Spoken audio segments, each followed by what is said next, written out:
Of course, being here in Nigeria, I can't help but mention the amazing creativity that goes on here.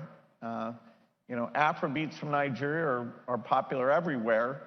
When my daughter Phoebe heard I was coming to Nigeria, she said, "Oh, you're lucky you get to go see Burma Boy and Rima." So I had to look them up because I'm so hip. But I also remember the last time I was here, I did get to see Davido and WizKid perform, and I was quite impressed with that.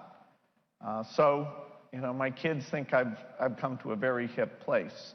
And of course, the music may be the most visible, but broadly across all cultural areas, whether it's authors or movies, Nollywood, there's some great work going on, and it's a significant industry, so that it's great, particularly here in Lagos, to have that leadership.